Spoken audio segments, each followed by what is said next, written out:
Okay, hello everyone. Welcome sa ating panibagong episode ng podcast. Ngayon, yung nakaraan natin, kung natandaan nyo, medyo pangit yung audio nun. Nasa raw lang tayo na audio kasi medyo nag-crash yung ating DAW o yung ating system. So, ayun lang. So, sa tingin ko, hindi naman na magka-crash ngayon kasi medyo mahaba yung episode natin, sir. Umabot siya sa 1 hour and 22 minutes sa tingin ko baka doon. Pero we will try our best na maging maayos yung audio pa din na to. Saka syempre, bukod dun sa sa regardless ng audio, maganda pa rin naman yung naging topic natin. About siya naman sa Biblia, about siya sa, kumbaga, pagfo-focus ng tao sa mga dapat pag-focusan. Kung natatandaan mo, sir, yung ating naging topic. So, ngayon, sa Pilipinas, medyo mataas pa din talaga at patuloy na pagtaas ng petrolyo. Mataas pa rin ang gasolina. Mainit. Ayan, yan ang nangyayari ngayon. Ganun lang naman. Ano pa ba? Wala na. Yun pa lang naman. April Fools. Wala. Hindi naman pansin mo sa April Fools, wala masyadong ng loko. Sawa na rin tao no? Sawa na rin tao. Sawa na tayo. Lokohan na lang kasi tayo sa totoo lang tapos maggaganon pa. Oo. Parang sinawaan na, no? Kung wala pang April Fools yung pinalitan ko lang DP, nag-happy birthday. Pero alam mo, ma-share ko, doon ko nakita kung gaano kadali utuin yung tao. Hindi, totoo. Di ba? Nakalagay na nga doon sa caption, hindi ko birthday. Naki-birthday. Pati yung mga seryosong tao lang, kamag-anak. Tsaka kakilala ko na hindi naman na-pressure na, na magbumati din. Hindi ko babawiin. Napakadaling i-divert at lokohin ng tao. Sa crowd, no? Madaling sumunod sa crowd. Yeah. So, umbaga... Kaya siguro nung si Barabas, saka si Jesus, gano'n ang nangyari siguro din, ano? Possible. Nung sinisigaw, ano? Oo. At saka yung may takot din kasi sila sa mga, sa mga Pharisee. Oo. Yeah. Kasama pa yun. Yes. Well, anyway, sige. Okay, start na tayo. Verse 3. 1. Chapter 3, verse 1. Chapter 3, verse 1. Okay. Ito medyo about sa end times na to.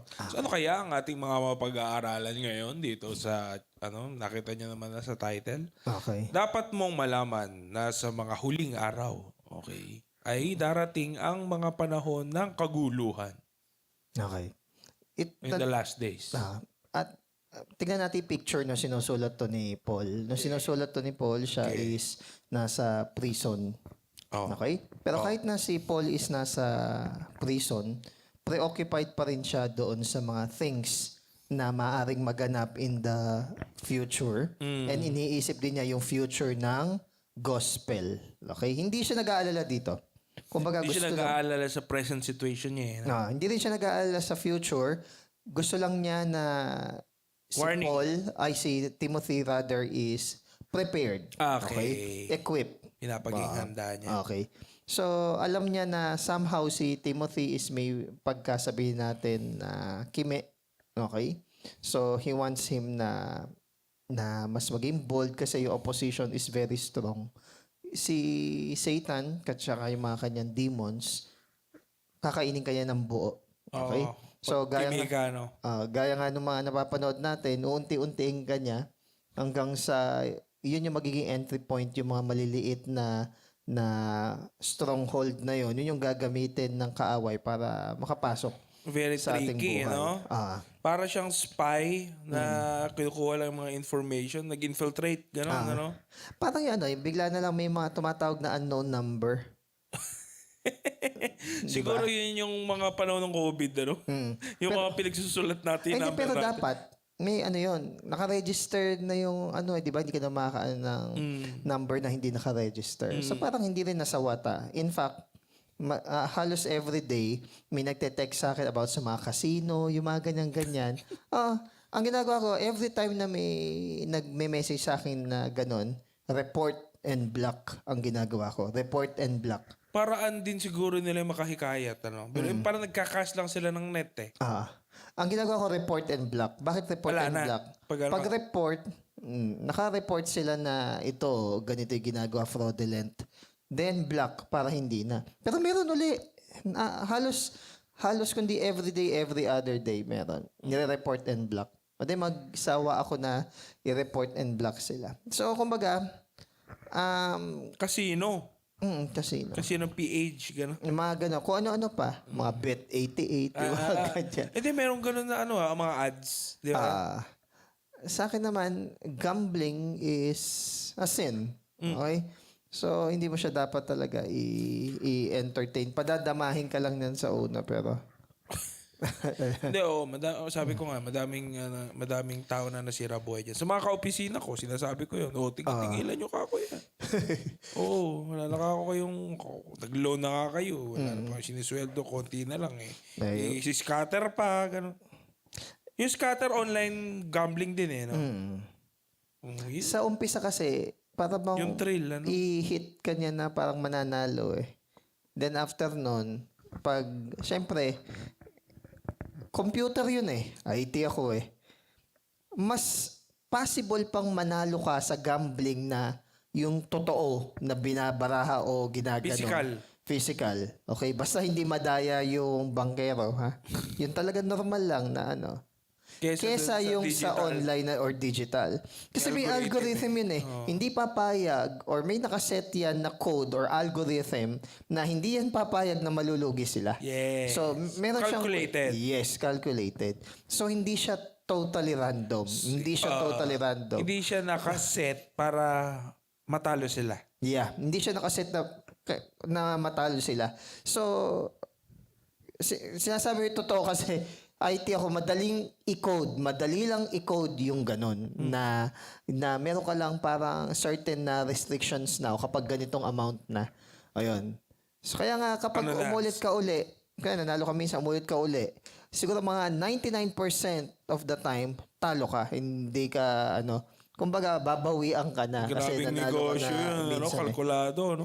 Because that's programming. Okay?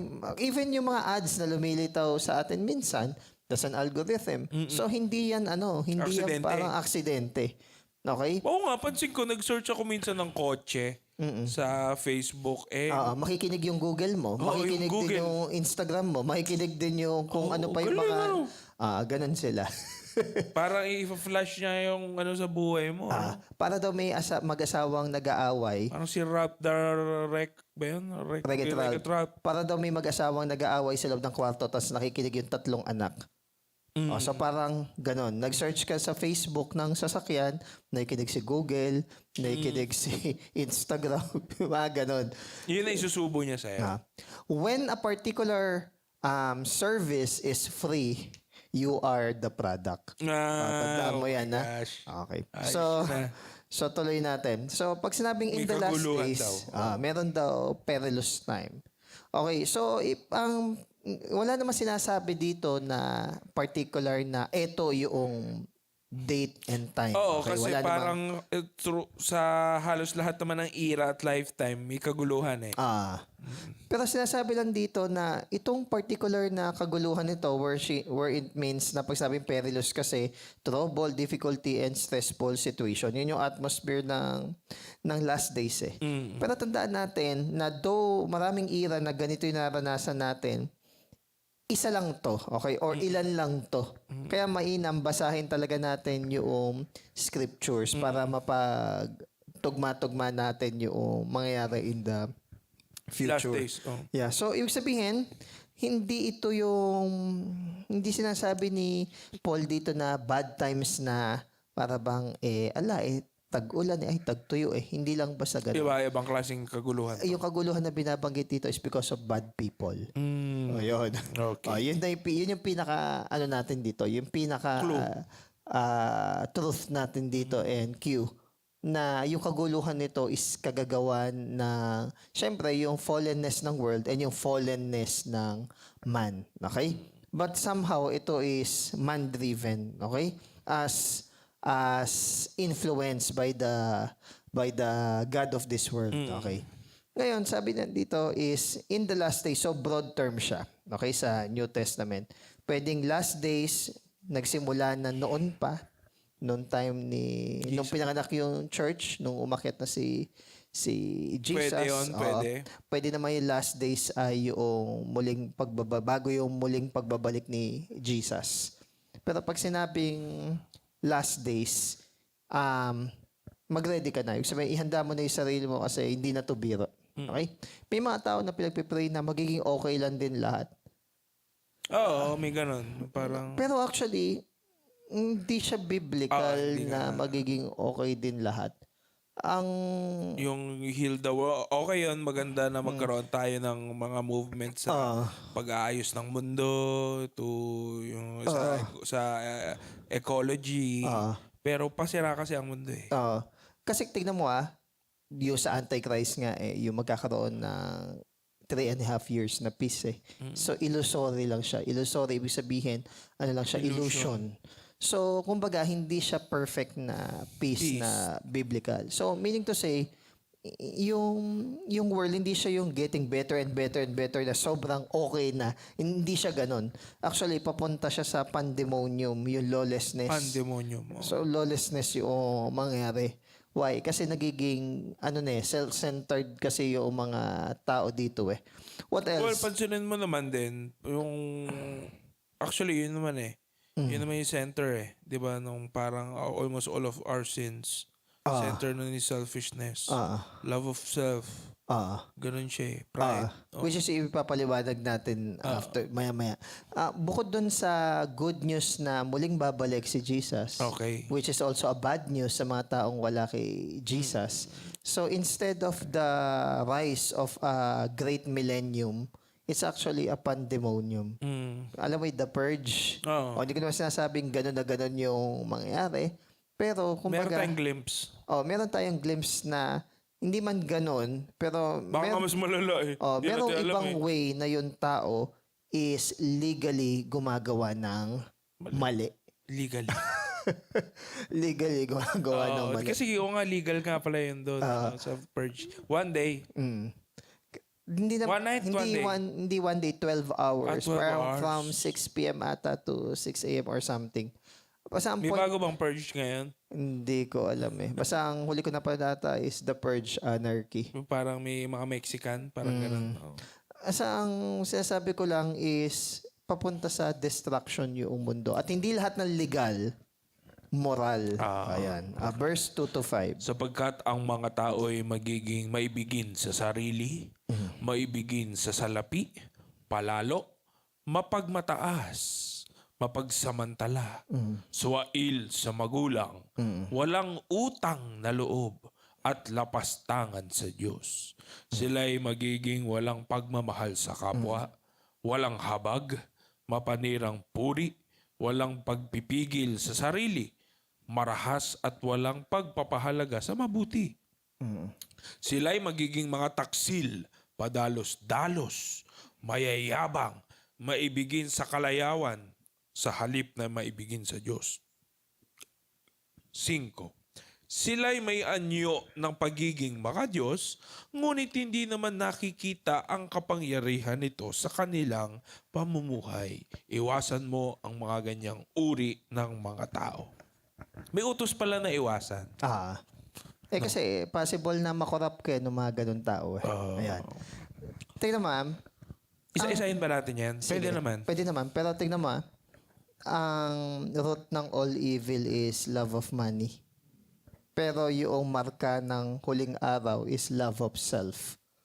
Okay? Pansin mo sa Bible, walang exact na verse na sinasabi o tinuturo na mahalin mo yung sarili mo. Oo, wala. Okay? Parang innate na kasi sa tao eh. Yes. Kumbaga, Matik. sabihin man natin na hindi alam ng tao na totally mahalin yung sarili niya. Kumbaga, doon sa tinatawag na self-preservation, meron at meron siyang naturalesa na mahalin yung sarili niya in different ways. So, kumbaga, hindi na inaano yun, hindi na itinuturo. No-brainer yun. However, yung characteristic nga ng self-love na yan na yung uso ngayon eh. Yung ako naman muna. Ako muna. Ako muna movement. Yung deserve ko to. Deserve ko to movement. Buti na lang, medyo natakot ako doon sa sa deserve ko to. Yung preaching ni Paris Raidhead, Hindi ko kalala. 10 shekels in Yun a shirt. pala yun. That is already how many years ago. Napakatagal ng preaching noon. Pero yun yung sinasabi niya na nature na ng tao. Yung corruption ng tao. Pseudo-religion. Humanism. Humanism. Na the chief end of man is the happiness of human being. So kumbaga, Humanism. About sa sarili niya. about sa tao, ano yung makapagpapaligaya sa tao. Humanism. Fundamentalism, liberalism, utilitarianism. Basta laging ang endpoint yung tao is maging masaya. Okay? Papaalala lang natin na ang objective ng buhay ng isang tao is to fear God and obey His commands. Yung happiness ng tao is only a byproduct. Ulitin ko it's only a byproduct. Bunga. Hindi siya goal. It's just an addition. It's just an effect. Okay. Kapag na-realize natin at na-appreciate natin yung love and grace and generosity ni God sa ating buhay. Pero hindi yun ang goal. Ulitin ko. Yung happiness ng man in his earthly pleasure, hindi yon ang goal ng tao. Bakit siya nabuhay dito sa mundo? Okay? Ang chief end ng man is to glorify God. Ngayon, kung hindi ka masaya, kapag nag-glorify mo si God, it might be you are not glorifying God the right way. Yan lang naman kasi. At all. Minsan at all. Sa totoo lang kasi, the hubris and the pride kasi ng tao na para bang lagi siyang may part sa success and every good thing sa isang bagay. Ganon tayo mga Pilipino. Siguro dahil nga nasakop tayo ng iba't ibang mga bansa, para bang kailangan lagi natin exert yung Filipino pride. Philippines. Diba? O yung nanalo Miss Universe, halimbawa, half Filipino, o Filipino pride, kahit hindi naman Philippines yun nire-represent. Colonialism, ano? Minsan may mga post pa sa Facebook na hindi mo alam kung nagyayabang na lang ba or what. Siguro nagpapasalamat ako nung time natin, walang Facebook na pwedeng i-post yung mga achievement, mga ganyan-ganyan. And by the way, achiever din naman tayo no nag-aaral. Pero ngayon kasi para bang magbato ka ng mineral water, siguro mga 99% ang tatamaan mo merong achievement or award ng mga bata. Then may napanood ako na parang may napanood ngayon, ako. lahat. Parang konting kibot may award, konting kibot may award. So, para bang May cons yun. ha? Oh, actually may napanood ako na isang vlogger, ina-explain niya yung psychology behind that. Kapag madali lang ibigay yung kahit anong award sa isang tao, Si Eric ba? parang hindi, iba pa eh. Pero yung ganun din mga vlog niya, mga philosophy and psychology. Okay, philosophy and psychology lang pa lang yung binabanggit ko dito, hindi pa yung biblical. So, ibig sabihin, in the secular sense, may epekto point na. May point na. Then, pag sinamahan pa natin siya ng biblical principles, sabi niya na ang cons ng parang ganun lang kadali makuha yung award is iisipin ng isang tao na ganun lang pala kadali, hindi na siya mag-e-effort. Ayun. Ngayon sabihin naman, paano naman kaming mga nag-e-effort? Hindi kayo yun. Yeah. Pero doesn't matter. Ang sentro pa rin is ikaw. Yun nga yung marka ng last days. Okay? Self-love. Self-love. Kahit sabihin natin, hindi, achievement ko to, kailangan ko i-post Ikaw ang nag-decide nun na kailangan mo i-post. Siguro, masaya ka. And there's nothing wrong for me para sa naiintindihan ko whatever your reason. Pero kunwari, nung pagka-post mo na yon, you draw back. Okay? Then isip mo, yung dami ba ng react or nag-congratulate sa akin, nakiliti ba yung puso ko tsaka isipan ko? May ano ba? May something ba? May pitik ba na ganon? Pitik. Does it glorify God or does it glorify Yung ego. do you inspire people to become like you? Or do you inspire people to draw near kay God? Anong mas nakikita? Ikaw at ang possession mo? O mas nakikita is si God, more of Him, and less of you? So, kumbaga, napakahirap na niyan kasi nandito na tayo sa heart na age. Tsaka nasa age kasi tayo ng social media. Oh. Na para bang lahat is kailangang publicize. Pero pansin mo, may mga kaibigan ka na hindi mapag-post ng pictures niya maya't maya. Kung nasaan siya, hindi siya mapag-post. Mamautangan eh. Hindi naman yon. Ito yung mga tao na hindi yung online presence nila ang kanilang security. Hindi. Ang power and security nila is sa kanilang privacy. So, kumbaga, either way, ang pinaka ano pa rin niya, self. Okay? Whether ganito, ganyan, self pa rin eh. Ngayon, ang nakakatakot dito sa pagiging lovers of themselves, hindi siya tinuturo. Pero common at natural na lumalabas sa isang tao. Ang foundation nung pagmamahal na to sa sarili is depravity. Ngayon, madaming epekto to. Actually, yung lahat ng susunod na binanggit dito, mga anak na lang noong pagiging lovers of self. Parang chain na lang siya eh. Parang yan parang yung bakit yung fruit ng Holy Spirit is isa lang, nagsimula sa love. Tapos lahat yun, love yun. 'Di ba? Nanganak lang. Okay? Ganon din dito. Lahat ng evil dito or mark ng last days, nanganak lang yan doon sa pagiging selfish. Okay? Pagkakaroon ng self-love. Again, hindi ko sinasabi na pabayaan natin yung sarili natin, na kawawain natin yung sarili natin. Hindi na sinasabi ko. Hindi naman maling mahalin ng sarili. Yeah. Wala namang ganun. Ano? Pero yung point na deprave yung tao na iisipin niya na kaya siya isi-save ni God ay dahil mabuti siyang tao. Hindi. Ang ganda nga nung sa 10 shekels in a shirt uli, binanggit ko na naman, yung kaya ba kita ipadadala sa Africa? Kasi gusto ni God na ma-save yung mga taga-Africa. Kasi hindi nila kilala si God. Okay? Might be kilala nila si God, pero in a different manner. Utilitarian sila na sabihin natin na si God is just means to their end.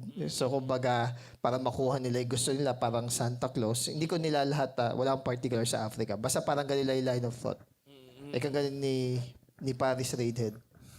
Hindi ba pwede na kaya kita inutusan na pumunta sa Africa, whether pupunta sila ng langit o impyerno, is just because to glorify me. Ayan. So, yun ang kailangan makita ng tao. Na walang ikaw. Okay? Pagdating sa glory ni God, masakit man tong pakinggan, and kahit sa ibang mga charismatic na very humanistic lagi yung approach, at baka sabihin nila, hindi ako gracious. Galing naman tayo doon. Sorry, yung realization ng sinfulness of man ay mangyayari lang kapag na-realize natin yung majesty ng holiness ni God. Kaya nga sinabi ni John the Baptist na siya kailangan mag-decrease, then si God is kailangan mag-increase. So kumbaga, it's not about you. Okay? We don't deserve any good thing dito sa buhay natin. Okay? May ano pa tayo before me org pa tayo, no? Tapos ang tagline natin, it's about you. You org. Because God loves you. Tapos na napakinggan ko nga yun, yung 10 shekels sa shirt, may hubris at kayabangan pa rin pala yung tao, no? It's not about you. It's about God. Whether a person goes to heaven or goes to hell, it is for God's glory. Na may sinabi ni Kuya Jo, if itong anak niya na to, is biglang dinala ni God sa impyerno, si God pa rin yung mapapurihan. Then kung may ibang atheist na makarinig, anong klaseng Diyos yan na may ganito, ganyan. That is the point. Okay? Wala silang revelation sa majesty and holiness ni God. Kaya nung pinost ko, Meron silang parang sa tingin nilang sense of justice. at saka sense of self pa rin, na sa tingin nila sila yung standard ng goodness and holiness. Mali yun. Oo. Na ang service pa rin is kung ano yung sa tingin nilang just. Makakabuti sa kanila. Di ba makakabuti. gano'n naman? Gano'n naman ang tao. Parang saan ako mapapabuti? Saan ako makikinabang? Gano'n eh. Dito ako kinilabutan nung eto na yung part. Sabi niya ganon, why does man or does a sinner need to repent? Because God deserves the obedience we refuse to give. It's not about to go to heaven. Yung going to heaven, byproduct na lang yun. Kaya nga, seek ye first the kingdom of God and all these things will be added unto you. Byproduct yung mga good things. It's not the question of why bad things happen to good people. It's why good things happen at all because no one is good. Ayun. Yung hubris kasi ng tao, na mabuti silang tao, na magaling sila, na marami silang achievement, mga anak yan. Okay? So, susundan ko na agad anak-anak. Lovers of money. Ayan na. Hanep. Money. Yung root of all evil, root na yan ng all evil Anak lang. Ang pinagmulan pa pala nun, ang anak lang pala nun is yung, May ugat pa yung ugat. may buto pa yung ugat. Okay. Yung pinagbutuhan ng ugat, o sabihin natin yung buto kung saan nag-ugat, Ayun. is yung pagiging mapagmahal ng tao sa sarili. Ayan. Sa bagay, ano mo nga naman ng pera? Kung di mo mahal ang sarili mo. Totoo. Di ba? May survey na ganyan, tinanong gano'n pa karaming pera kailangan mo para mayaman ka? Pag nadagdagan ng isang zero pa yung bank account ko, tatanungin mo yung isang milyonaryo pag may isa pang zero. Bilyonaryo pag may isa. Insatiable. Yeah. So it's not about the amount of money na. It's about greed. Lovers of self. Okay? Oo, tama. Boaster. Mayabang. Kaangasan. Kaya ba? Kaangasan. Yung meron ka mataas na estimate Yun, kung sa sino yung sarili mo. Okay. Para ba? Narcissism. Meron. Magaling ako Meron pa yung mga ganitong linya Teka, hawakan mo tong baso ko, tumabi ka. Itabi mo. Yung parang mag-aangas, magyayabang. Hawakan mo yung baso ko, itabi mo. Yung linya na ganun sa social media, itabi mo. Bakit itatabi? Tumabi ka rin. Gumilid ka. Makikita rin dito yung kawalan ng self-control. Yung kayabangan tsaka kaangasan. Ba't mo kailangan magyabang? Kahanginan. Ba't mo kailangan magyabang? Because you feel like you are better than other person. Or pwede ding, inferior sila. Or meron silang insecurity. Ayun, pwede rin ganun. Gusto nilang i-mask. May napanood ako isang vlogger kung paano niya salitaan yung isa pang vlogger kang gano'n. Na yung bag ko tsaka yung shoes ko, ganito karami. Ganito ilang libo. Kang gano'n. Nabash din kasi yun. Si Tio Moreno. Hindi ko lala. Yung parang supporter ng Duterte. Ayan. Grabe siya magsalita. Sinasabi niya, yung bag ko, ganito yung presyo, ganyan. Tapos, hahamakin mo ako, ganyan lang yung sahod mo. Gumano. Ba't kailangan mo sabihin yun? Nasabi ko sa mga estudyante ko Alam niyo ba, sa totoo lang, manghang-mangha ako sa mga promodizer or nagde-demonstrate sa Ace Hardware. Bakit? Wala silang lisensya ng pagtuturo. Pero naintindihan mo kung paano gamitin yung produkto.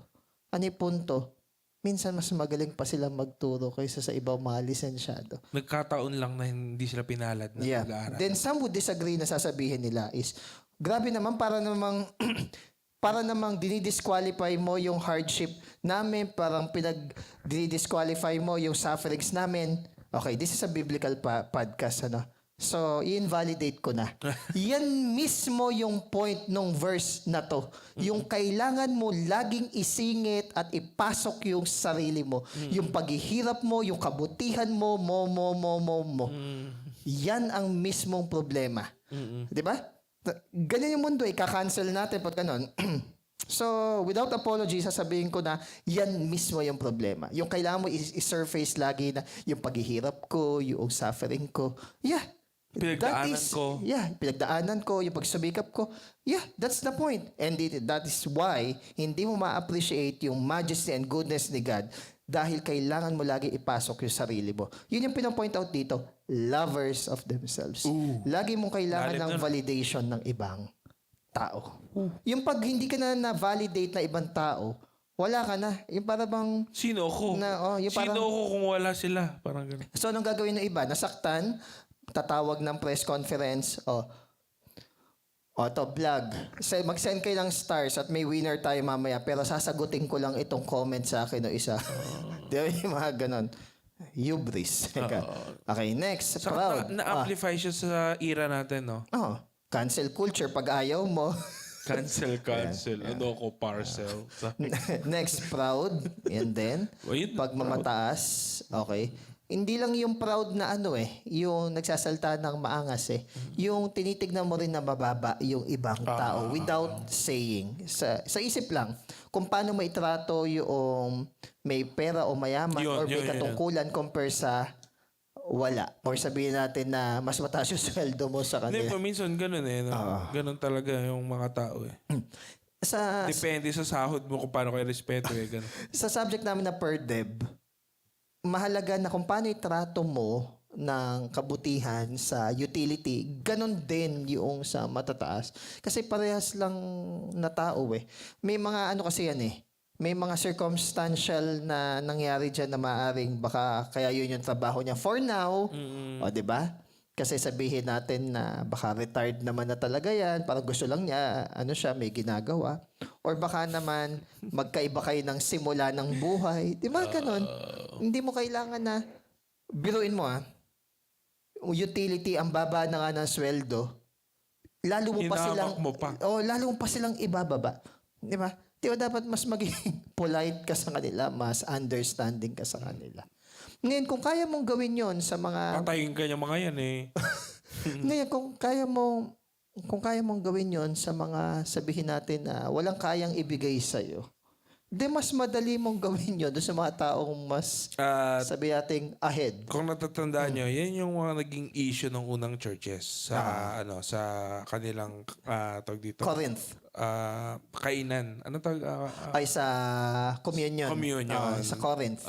Kasi 'di ba parang may grupo ng mayaman, may grupo. Mas marami sila nakakain, tas mas una pa sila nakakain. Tapos yung mahirap, 'di ba?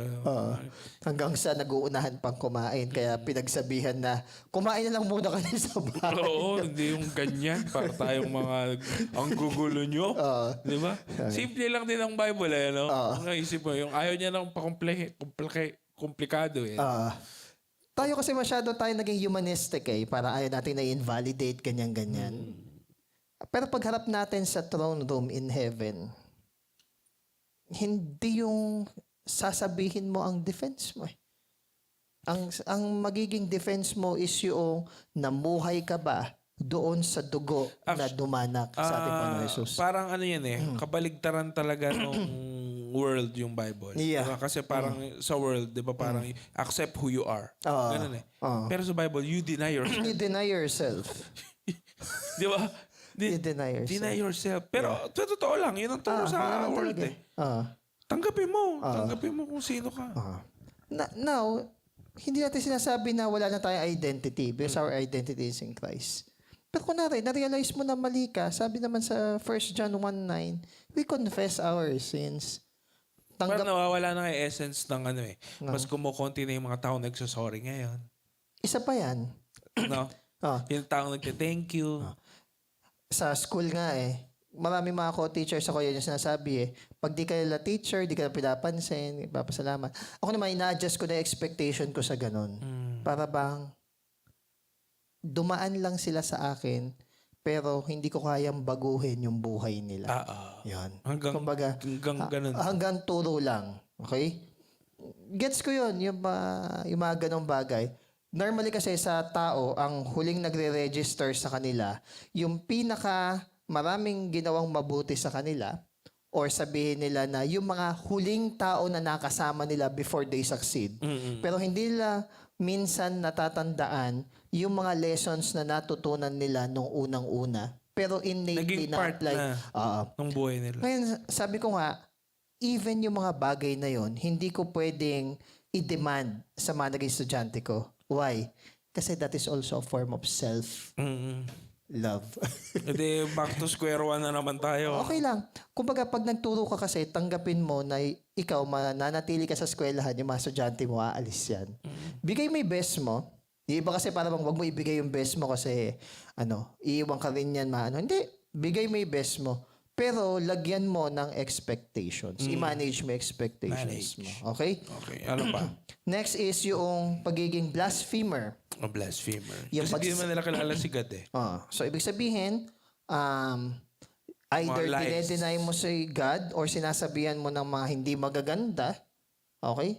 sasabihin mo na, minsan babasa ko to sa mga forums na, well, kung si God is God at all-powerful, tapos ganyan nangyayari sa lipunan natin, ay hindi na nagagawa ng maayos yung trabaho niya. Mayroong if God is all good, He cannot be all powerful. Oo, If iba God ma. is all powerful, He cannot be all good. Kasi nga, ang ginagamit natin ng standard, Yung sa is yung sarili natin at saka yung intellect and knowledge natin. Puny. Ngayon, siguro, ganun si God, kung ang standard na gagamitin, yun sa'yo. Hindi naman yun sa'yo yung standard Hindi nga ikaw ang standard Ang ng sama nga justice niyan, may standard kang ganon. Oo. Ikaw ang sukatin nun. One time, Nung sarili mong standard na yan, di ba? okay, one time meron akong estudyante sa world religion na agnostic. Okay? Ako open naman ako. Pag agnostics, naniniwala? Hindi. Meron ding spectrum kasi yun kung may saan mas spectrum pa inclined din. Pero Pag siya- sinabi agnostic is they are not They believe sure. in God? Hindi, they're not sure if there's a God or not. May mga time na mas inclined silang meron pero in a impersonal level. Okay. Impersonal, hindi Parang personal. there's someone up there. Parang Oo. gano'n. Sa may mga time naman na Mas hindi. naglilin sa atheist na side. May mga time naman na wala silang pakialam. Apatheism. Wala silang pakialam kung may Diyos ba or wala. Doesn't matter. Ngayon, sabi niya, ang reason daw bakit siya naging agnostic kasi graduate siya ng CIA, Catholic School. May mga na-observe daw siya ng mga people in authority doon na hypocrite. Ay ako naman, hindi ko naman kilala yung mga, hindi mo alam siyang binanggit na names Isod, gano'n. Oo, parang ganon. So, tinanong ko siya, sige. So, tinanong ko siya, ikaw ba naniniwala ka may conscience ka? Sabi niya, medyo iniisip niya kasi baigan siya sumagot, babae. Grade 12 noon. Hindi mo pwedeng i-deny kasi meron tayong concept ng morality and conscience, psychology mismo ang nagsasabi. Meron tayong mga ethics and morals na tinatawag. So, may concept. Ngayon, tatanong ko siya. Sige, set aside ko muna saglit yung Bible. Doon muna tayo sa realm na ginagamit mo. Ikaw ba 100% nasusunod mo yung conscience mo? Yes or no? Sir, yung mga maliliit na bagay, hindi. No, my question is, 100% mo bang nasusunod yung conscience mo? No, sir. Then you're also hypocrite by your own right kung naniniwala kang may conscience.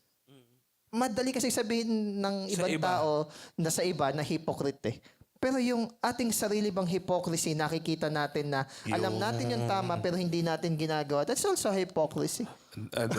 Tapos magagalit tayo dun sa hypocrite. Hindi ko sinasabing mali na mainis sa mga hypocrite. Okay? That is understandable. Just and understandable na maramdaman. Kasi inclined tayo sa tama But who will cast the first stone? Parang yun. gano'n ang dating. No? Parang yung doon sa asawa ni Berwin, di ba? Ngayon, ang daming comments na, yung tinan mo yung itsura niya, siya pa nag-cheat kung sino talaga yung pangit. Talagang below the belt Below the belt sila kumana Talagang gano'n sila. Sa kapag babae kasi daw yung nag-cheat, parang iba. Ang nakainis pa doon, bakit yung lalaki lang ba ang cheater? Yun lang yung point ko na capable. Lahat tayo parehong fallen. Kanina dun sa toko, yun yung sinabi ko parang kapag bakit ang daling tanggapin ng society pag lalaki, may puri din tayo. Oo. Diba? Ano sabi nila? ba't ka ako kayo tumatawa nung sinabi ko may puri lalaki? Dyan pa lang, meron ng gender bias. Oo, may gender bias. Totoo naman. Kaya siya yung documentary na nagpanggap siyang lalaki. Oo. Doon yun na-realize yung ano May ano ko, sinabi ko din sir yung, meron ka akong nakita na tawag dito, balita sa GMA na yung asawang lalaki hinabol ng itak ng kanyang asawang babae. For reaction ha. Sabi ko baliktarin natin. Babae. Babae ang hinahabol ng itak ng asawang lalaki. Galit. Tapos Angry yun. Kaso yun. Ba't ganun, di ba? Merong something. Yun yung minsan hindi lang makita na merong May merong bias pa din. naman talaga. So, eto pa. blasphemers, nilalapastangan yung Diyos. Kung yung Diyos nilalapastangan, lalo ng kasunod, yung disobedient to parents. Diyos nga eh. Diyos nga, nalalapastangan eh. Magulang pa kaya. Okay? So, kumbaga, hindi masunurin sa magulang. Minsan, nagme-make face pa kapag sasalita yung magulang, pinagdadabugan.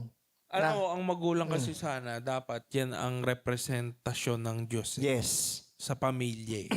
Di ba?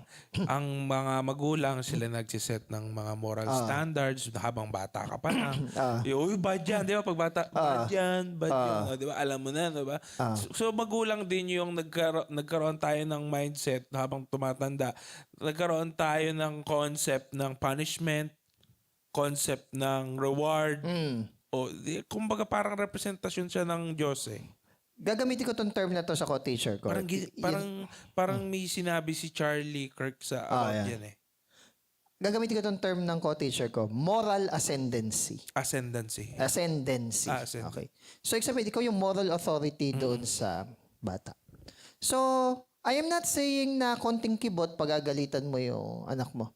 Pero ikaw ang mayroong moral authority na ituro sa kanya kung papaano mag-behave or kung papaano magkaroon ng fear of the Lord. Ikaw talaga eh, tuturo. Nasabi nila, iba na yung kabataan ngayon. Kasi iba rin yung mga magulang ngayon. Kahit sa church, makikita natin yan. Oo. Minsan, hindi ka daw maiinis sa batang malikot eh. Mainis ka kapag andun yung magulang, walang ginagawa. Dahil sabihin na, hindi, may autism kasi yan or mayroong Down syndrome. Okay. Okay. Pero, yun na lang ba ang lagi nating gagawing excuse? Lagi bang ang i-excuse natin is yung disease, yung illness? Wala bang effort in their part na isipin mo rin na hindi lahat ng tao is maintindihan. You can be aware, you can be more compassionate with them. Wala namang nang judge. Kunwari, humihiyaw, nagtakip ka ng tenga kasi nga meron kang sabihin nating deteriorating hearing. So, bawal sa'yo sobrang lalakas. Kunwari, nagtakip ka ng tenga, na-insulto yung nanay na may ADHD yung anak. Sino ang tama sa kanilang dalawa? Subjective na yun. Sino ang tama sa kanilang dalawa? Yung bata na may ADHD or merong Down syndrome na nag-ingay dahil hindi binawal ng magulang? Oo, dahil ganun siya talaga. Dahil ganun siya talaga? Kailangan tanggapin ang lipunan. Kailangan tanggapin ng lipunan? O itong PWD na very sensitive na yung tenga niya sa mga malalakas na noise and very harmful talaga sa tenga? Sino tama sa kanilang dalawa? Parehas may kwento. O, parehas may kwento. Ang point ko kapag nagka-clash na yung dalawang ganyan is we must be equally responsible. Okay? So, hindi pwedeng sabihin na Walang gulo. So, kumbaga, pag sinabi equally responsible, pakita mo rin yung effort mo na you try your best to calm down yung bata. In different manner. Hindi ko alam kung ang way ng pagka-calm down nyo is i-distract sila or isama sila doon sa cashier. Doesn't matter, okay? Kayo bahalang gumawa ng kahit anong psychology niyo kung ano man ang gusto nyo. May naalala ko, sir, sorry, na isang preaching about siya sa isang batang maingay sa simbahan. Sabi nga, wala naman natutuwa sa batang maingay. Kahit nasa simbahan siya. Yung ina lang ang natutuwa minsan. Pero yung mga sister mo sa simbahan, gustong lapirutin na yung mukha ng anak mo.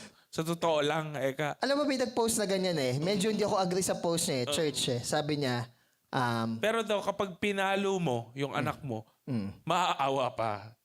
Maaawa pa yung kaya mas magandang sampingilin mo kaya kapag maingay. Maaawa pa. Kaya meron isang post na siguro maganda intention nila, gracious. Ang post nila, kung maingay, yung mga anak nyo, bla bla bla, tama yan. Okay? Welcome kayo sa church namin. Sabi ko, medyo may konting pagiging irresponsible yung way ng pagkakasabi nitong post siya sa Facebook Passion Church na welcome dito lahat ng mga family na may maiingay na anak. Okay? Ano yung train up a child in a way should go? Paano yun? 'Di ba? So ang point doon is hindi yung hindi yung welfare ng self hindi yung welfare mo Kapag ang iniisip mo na is yung welfare ng body ni Christ, dapat considerate ka rin sa So, sa ganun. babalik pa rin sa mo. Oo, mo pa rin yun. Oh, babalik pa rin talaga sa mo. Oo, mo. Anak ko to Oh. Tapos ang laging gagamitin na card, hindi mo kasi naiintindihan Okay. Madalas kasi yan Madalas binabato sa kahit kanino yun Hindi mo kasi naiintindihan kung paano maging jeepney driver. Yan yung issue ngayon. Hindi mo kasi naiintindihan paano magkaroon ng asawa at saka 3 anak Laging ganyan yung batuhan Kumbaga iba akong pinagdaanan Iyan, Privilege ka. Yan na yung wina-warningan tayo na mag-ingat tayo sa paggamit ng empathy. Yan na yung warning sa atin. Na minsan yung empathy, nagagamit na siya in a toxic manner. Kapag nagka-clash na yung empathy at saka yung word ni God, ang mas mag-i-stand is yung word ni God. Yun yung masakit na katotohanan. Pag nagiging toxic na yung empathy, okay? Kasi hindi naman yung feelings and emotions mo lang ang laging magiging driving force Kaya nga nagkaroon ng yung tao puro self dahil feelings and So, ang emotions. self-love on its extent is of the devil. Ang self-love, kapag sabihin natin na talagang pinupursu mo, talagang ninonourish mo at pinapreserve mo, yes, it could be of the devil. Pero kunwari yung self-love na yon is dun lang sasabihin natin na set na reasonable ka. standard na healthy, hindi naman siya mali. Okay? Normal naman excessive yan. kasi Make na- sense naman yun Love your neighbor as yourself.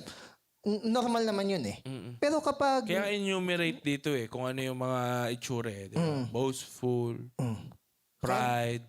minsan, pansinin mo, minsan, pipikit na lang ako, dumudok-dok na lang ako. Yun. There are times na yung parang, yung usapan namin nun, yung 2 months akong hindi kumibo at nag-share, hindi ako nag-announce. To make a driving point na, kahit naman na, kunwari, hindi mo sitahin, yun pa rin ang sa'yo ng tao yun din naman. And I made a point naman na yun pa rin. Regardless ng Regardless, kung tumahimik ka o may sabihin ka, gawin na lang natin yung part. natin. Oo. So ngayon, disobedient to parents. Isang Pasaway na daw. Mga bata pasaway.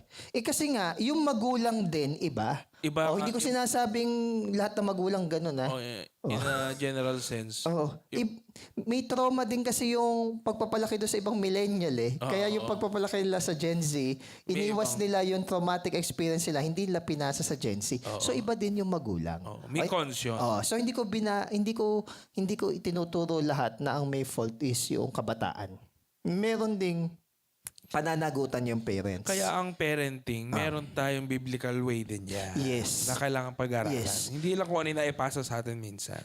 Ang pinaka nalulungkot pa nga ako sa eskwelahan nakikita ko yung mga bata, working students sila. Tapos ano ginagawa ng nanay mo? Andun po sa bahay, binabantay lolo ko, sa cellphone, ganyan. Naiinis ako. Tapos, nasan yung... May holy galit. Hindi, naiinis ako kasi ang point is, yung magulang ang dapat na nagtatrabaho para sa anak. Ngayon may magsasalita. Hindi, culture kasi natin yun na minsan, kahit culture or tradition pa natin yung Pilipino, kung hindi siya naka-align sa salita ng Diyos, kailangan mong itumba yung culture and tradition Kalimutan natin. mo yung kapilipino mo. Hindi lahat ng tradition or culture natin is glorifying kay God. Hindi kailangan sundin. Yung sabihin na pamahiin, wala namang mawawala. Gaano mo ba kamahal o kaseryoso yung walk mo or yung relasyon mo sa Diyos? Hanggang saan mo ba ilalagay yung sarili mo na mamamangka ka sa maraming mga kung ano-anong mga katuruan o mga kung ano-anong bagay? 'Di ba? Para bang kung mahal mo yung Diyos, itodo mo. Kung di mo mahal yung Diyos, itodo mo din. Hindi yung nagmamangka ka na, hindi pa, pwede naman. Gumigitna ka. So may play safe ka. Hindi. So, disobedient ka sa parent, ano yun? Para bang, kasi magulang ko Ayun. Yes, naintindihan ko na minsan, may mga May mga sablay pagkukulang kasing o may mga magulang, eh. sablay. Oo. Doon ako nainis yung, Totoo naman yun, yung eh. nag-anak lang tapos Oo. hindi naman Hindi kami, may mga kliyente kami binubugoy sariling anak. Ay, oo, meron na. May mga narinig Anak ako mga re-rape ganyan. talaga Oo, ng meron na. kanilang anak. Hindi stepfather Oo. Sariling anak Oo, May meron. mga ganun kami May mga ganun kliyente. nga. Oo. Meron nga yung ang breadwinner yung anak pero malakas naman yung tatay. Tsaka yung nanay. May ganun. Pero manginginom yung tatay. So kaya nga hindi totoo yung lahat ng ginusto na magulang sa anak ay kabutihan. Hindi ako naniniwala. Hindi rin ako naniniwala doon. Siguro, yung mga talagang, Yung totoo. yung talagang genuine na mahal nila yung kanilang anak, kahit na sabihin natin ano pa yung education system na inabot nila, kahit na hindi sila pagtapos kung genuinely mahal nila yung kanilang anak, niniwala ko doon. Pero yung mga, minsan hindi. Abusado, sugarol, Pero, manginom. isang paraan lang na ang bata ay pwedeng mag-disobey sa kanilang magulang. Kapag ang inuutos sa kanila ng kanilang magulang, i-disobey si God. Yun lang yung time na ang bata pwedeng mag-disobey sa kanilang magulang. Pag madi-disobey na in sila, conflict siya at violation sa word ni God. pag magdi-disobey siya. Pero sabi ni Zach Punin, kapag magdi-disobey ka in a loving manner, sabi mo, ma or pa, mahal ko po kayo, pero I'm sorry, I cannot do things na pinapagawa magdi-disobey ako kay God. In a loving manner pa rin. Hindi yung, hindi mo ba alam yan na yan ay gawa ng diablo? Hindi naman yung gano'n. Ikaw ay nakarinig ng word, hindi naman sila. Ayan. Okay, gets. Susunod lang yan, unthankful. Ayan, sinasabi ko, di ba? Kaya ka unthankful kasi feeling mo deserve mo lagi. Yes. May sense of entitlement. We don't deserve any good thing dito sa mundo na to, sa totoo lang. Yeah. Diba? Sino ka? Oh, sa totoo lang naman, sino ba tayo? Oo. Alikabok lang tayo. Sino ka ba? Okay. Unholy. Siyempre, kumbaga, hindi na alam yung distinction kung ikaw ba ay Christian o hindi. Kasi Unholy ka na. kasi lagi mong makasama, palamura. Lagi mong makasama, ingino. Hindi ka na set apart. Hindi ka na set apart. Unloving. Para bang wala ka nang pakialam na, uy, bahala siya dyan. Parang basta ano ako. na siya. Basta ako. Safety na ako dito. Alang compassion. Wala nang chivalry's dead. May mga ganun na. Hindi ka na gentleman. May mga ganun. Ito pa, unforgiving. Patatawarin ko lang sila pag nakita ko na sila nagdurusa at naranasan nila yung pait at sakit. Actually, yun nga sabi ko, may kawork ako na hindi daw siya talaga nagpapatawad. Patay. Patay nga. Pag di ka nagpatawad, di ka na patatawarin. Okay. So kapag wala kasi siyang sense, siguro kung wala talaga tayong sense of majesty, sabi mo ni God, the glory of God, hindi mo makikita yung sinfulness mo. Pag di mo nakita yung sinfulness mo, hindi mo ma-realize na kailangan mo ng forgiveness. Pag hindi mo yung nakita, Tingin kasi natin sa ating mga sarili, napakabuti nating tao, tsaka napakalinis. egotistic tayo. Oo. Napakalinis. Pero sa totoo lang, hindi eh. Hindi naman talaga eh. Biroy mo, Malinis lang. biroy mong ginamit sa atin na analogy na ang ating mabubuting gawa ay parang maduming basahan. Gano'n tayo kadumi naman. Basahan na nga, madumi pa. Di ba? Ayun. So, Saka yung mabubuting gawa na yun, ha? tsaka, mo, sa mga kanta lang natin, yung porke, yung maranasan mo lang yung sakit at pighati. Biruin mo nung Tilagalog yung term. Dun sa dulo. Yung sa dulo, yung Tagalog na, yung maramdaman mo rin yung pait at pighati, yung sakit. Ba't ganun? So, kung narin nagka-anxiety ka, gusto mo maranasan din ng ibang tao. Para maintindihan. Para maintindihan.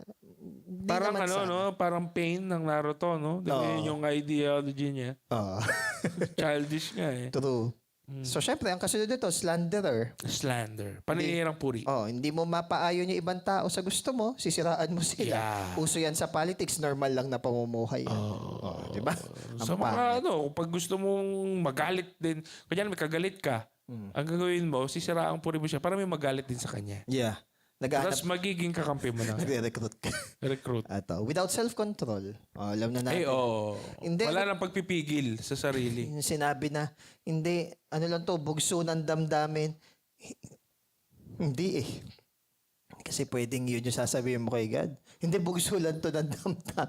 Kaya nga, you have to mortify your flesh. Self-control. What else? Brutal. Yung grabe yung ginawa dun sa bata, 5 years old. Yung mukha, Basta may news na ganun eh. Dito lang sa Sinubasog, Nueva Ecija. Basta pinatay. Brutal. Yan. Oo. Bakit nagkaganon? Lovers ng sarili. Brutal. Na pikon lang. Yun, meron nga, nagkatitigan lang eh. Nagsapakan na eh. Barilan sa road rage. Schoolan namin, grade 10, grade 11, nagkatitigan, magkaanong building, Ano? oh, ano, Sama mo katingin ha? 90%, 10%. Puro so, despisers of good. Ang corny naman yan. Sabi kong ganun talaga. Kung gusto mo magkaroon ng mabuting values sa family nyo na hindi nyo dati ginagawa, sa una, corny o awkward dyan. Pero tandaan mo na every time na pinaparamdam sa'yo na corny o awkward yung tamang bagay, hindi galing yun sa Diyos. Alam mo na galing yan sa kalaban because mayu-unite yung relationship nyo or yung family nyo. So, hindi dapat gano'n. Ako, hindi ako nag-I love you dati sa mga parents ko. Pero nung nakita ko na, bakit? Mahal ko naman talaga sila. Bakit di ko pwedeng sabihin? Diba? So, kumbaga, i-work out mo yun. Yung pagsasabi ng thank you, pangamusta. You have to work it out kahit na hindi kayo ganun dati. Hindi, lalaki kasi ko eh. O, palitan na natin definition ng lalaki. Lalaki, meaning, hindi marunong magpasalamat, di nagsosorry, hindi umiiyak, matigas. Palitan na natin yung meaning. Ano? Okay. Hindi yung dictionary ang biblical standard ng pagkalalaki. Si Jesus ang standard. Okay, what else? Traitor. Traidor. May nag-leak sa JC. Hindi yung ganon. Spy! May spy! Hindi, kasi nga, idiligtas mo na yung sarili mo kaya binenta mo yung iba. Yun. Traidor. Headstrong, mapangahas. Hindi mo pinag-iisipan na yung gagawin mo. Mali pala. Basta, sasama mo pa ng alak. So, yung risky behavior, mas lalo kang tumatapang gawin. Nabobobo ka pa.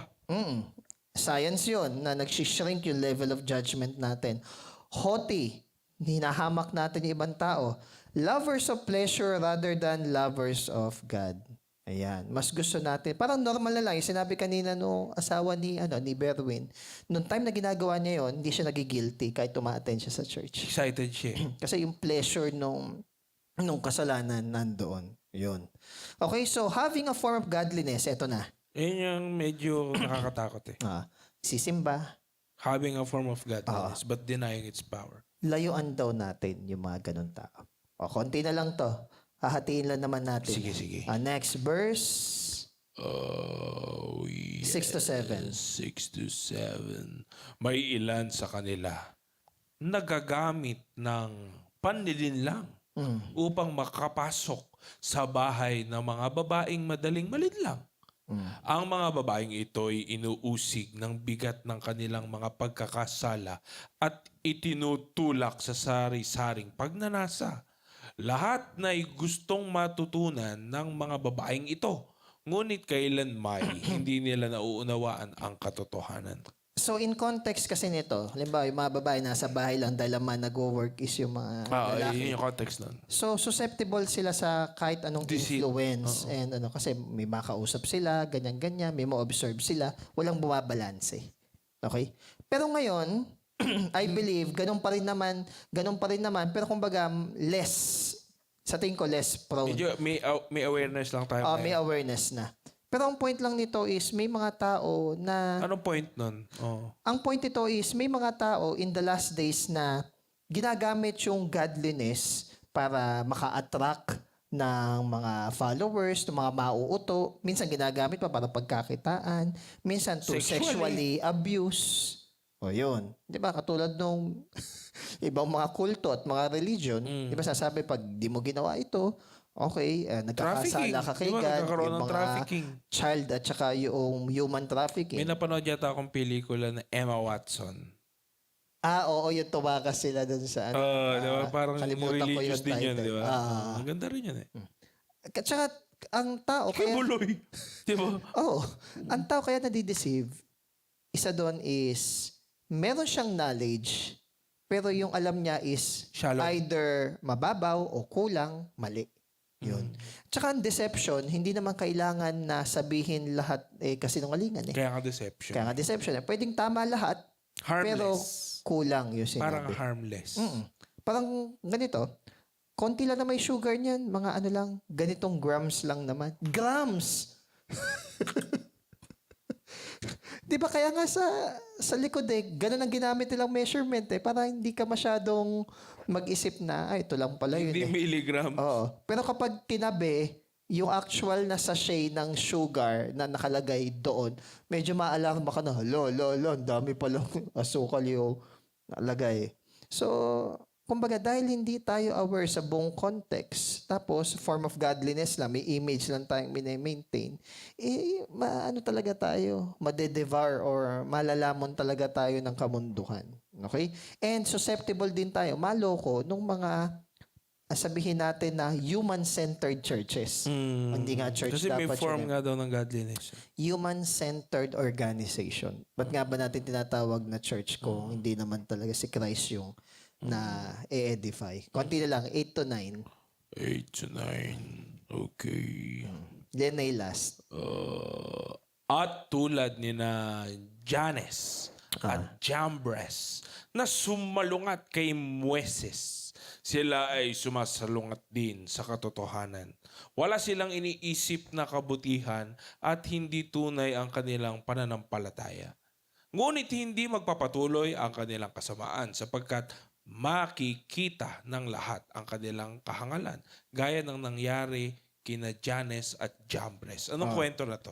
Actually, hindi naman sila pinangalanan sa Exodus Diyan lang pinangalanan. Oo nga no? Isa yan sa mga...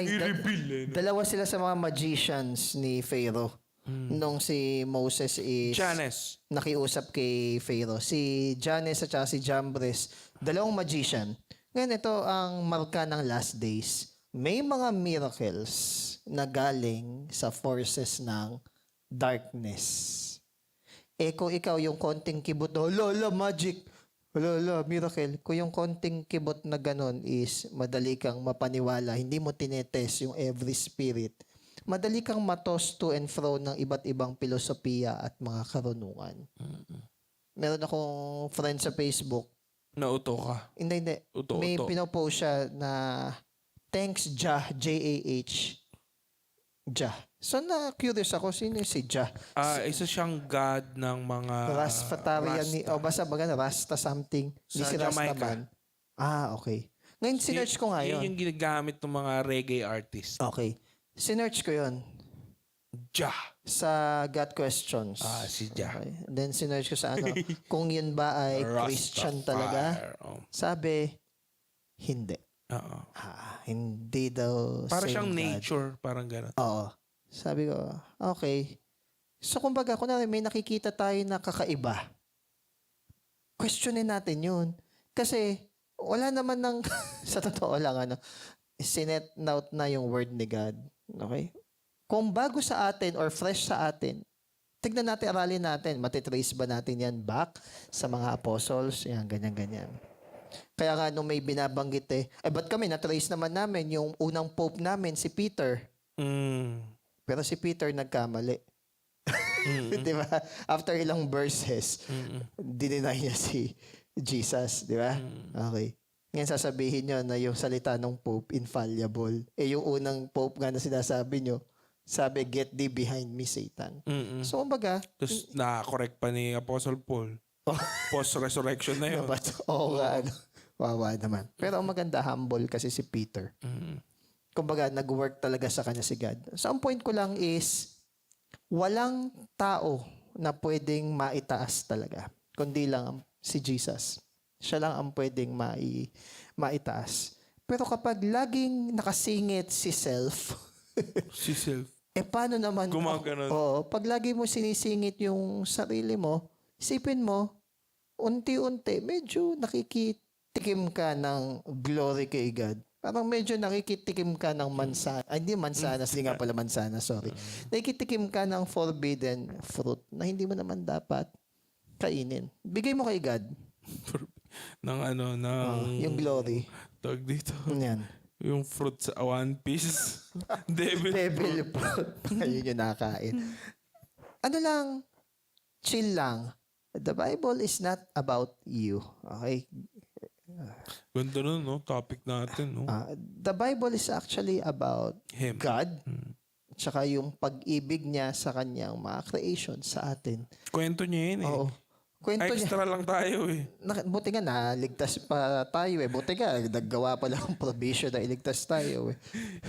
Kaya, tama. Meron ako napakinggang joke kasi si Alex Calea, yung bago niya Okay. parang term niya doon. Sa kwento mo kasi, main character ka. Oo. Tapos may nakasalubong ka. Sa kwento niya, main character siya sa kwento Oo. niya. Parang ganun. Nakalimutan ko yung term niyan sa Japan eh.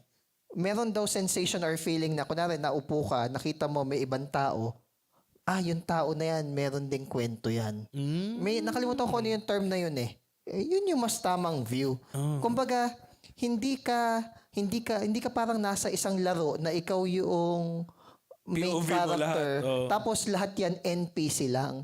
No, they are equally as important sa'yo. Sabi pa nga sa Bible, mas i-estim mo yung iba eh. Higher than Highly. yourself. Yes. Diba? Yeah. Kaya kasi dalawa na lang kaming co-teacher ko na hindi nahanap yung folder tsaka pangalan. Alam ko rin kung sino yung may mga kakulangan somehow doon. Kumbaga, sabi ko noong una magrereklamo sana ako. Pero sabi ko, wag na lang. Para bang hindi ko kailangan makaawa sa mga bagay na kaloob o hindi naman kaloob sa akin ng mundong ito. Okay? So, kumbaga, I just have to trust God na kung ano yung para sa akin, Hindi ka attached. ibigay. Yeah.